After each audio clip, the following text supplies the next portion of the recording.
আওয়ামী লীগ সরকারের পতনের পর থেকে নানা অভিযোগে গ্রেপ্তার হয়ে কারাগারে বন্দী আওয়ামী লীগের প্রেসিডিয়াম সদস্য অবসরপ্রাপ্ত লেফটেন্যান্ট কর্নেল ফারুক খান। 14 শিকের ভেতর থেকেই তিনি ফেসবুকে সরব বলে অভিযোগ উঠেছে তার বিরুদ্ধে। সম্প্রতি সাবেক এই বেসামরিক বিমান পরিবহন ও পর্যটন মন্ত্রীর নিজের ভেরিফাইড ফেসবুক পেজ থেকে একটি স্ট্যাটাস দেওয়া হয়। তাতে শেখ হাসিনার প্রতি ক্ষোভ ছাড়েন তিনি। মুহূর্তেই ভাইরাল হয়ে যায় সেই পোস্ট। ফারুক খানের ফেসবুক আইডি থেকে 3 ফেব্রুয়ারি আপলোড করা ওই পোস্টে আওয়ামী লীগের রাজনীতি নিয়ে সমালোচনা করা হয়। পোস্টে লেখা হয়, অনেক চেষ্টা করে অনলাইনে এসেছি, জেলের 4 দেয়াল আমাদের নিজ সত্তার সামনে দাঁড় করায়। অনেক কিছু বলতে চাই, কিন্তু এখন সবই বলতে পারছি না। এতটুকুই বলবো, শেখ হাসিনাকে নেত্রী মেনেছিলাম, কিন্তু আজকে তার হঠকারিতার জন্যই আমাদের দলের এই পরিণতি। দলের নেতৃত্বে পরিবর্তন এবং সর্বস্তরে শুদ্ধি অভিযান ব্যতীত কোনো ধরনের রাজনীতিতে ফেরা উচিত হবে না। শেখ হাসিনার আওয়ামী লীগ আর চাই না, বঙ্গবন্ধুর আওয়ামী লীগ ফেরত চাই। জয় বাংলা, জয় বঙ্গবন্ধু। প্রশ্ন উঠে, কারাগারে বসে কিভাবে ফেসবুকে স্ট্যাটাস দিলেন ফারুক খান? এটি কি তিনি নিজে দিয়েছেন নাকি অন্য কেউ? অবশেষে এর জবাব দিয়েছেন ফারুক খান নিজেই।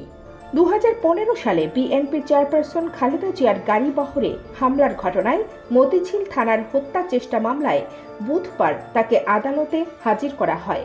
তার 5 দিনের রিমান্ড চেয়ে আবেদন করা হয়।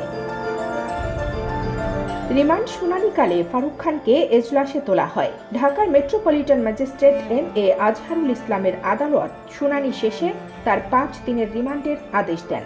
রিমান্ড শেষে তাকে ঢাকার সিএমএম আদালতে হাজতখানায় নিয়ে যাওয়ার পথে কারাগার থেকে তার ভেরিফাইড ফেসবুকে স্ট্যাটাস দেওয়া সম্পর্কে জানতে চান সাংবাদিকরা। এ সময় ফারুক খান বলেন, কারাগার থেকে কিভাবে স্ট্যাটাস দিব? কারাগার থেকে কি স্ট্যাটাস দেওয়া যায়? এটা মিথ্যা কথা। গত বছরের 14 অক্টোবর রাতে ক্যান্টনমেন্ট এলাকা থেকে সাবেক মন্ত্রী ফারুক খানকে গ্রেপ্তার করা হয়। বর্তমানে তিনি কেরানীগঞ্জ কেন্দ্রীয় কারাগারে আছেন। মামলার অভিযোগ থেকে জানা গেছে, 2015 সালের 20 এপ্রিল নির্বাচনী প্রচারণার সময় বিএনপি কার্যালয়ের সামনে আয়োজিত পথসভায় বিএনপির চেয়ারপারসন বেগম খালেদা জিয়াকে হত্যার উদ্দেশ্যে আসামিরা অস্ত্রসহ তার গাড়ি বহরে হামলা চালান। এ সময় তারা খালেদা জিয়ার গাড়ি বহরের 12 থেকে 14টি গাড়ি ভাঙচুর করে, 4টি মোটরসাইকেলে আগুন দেয় এবং নেতাকর্মীদের মারধর করে।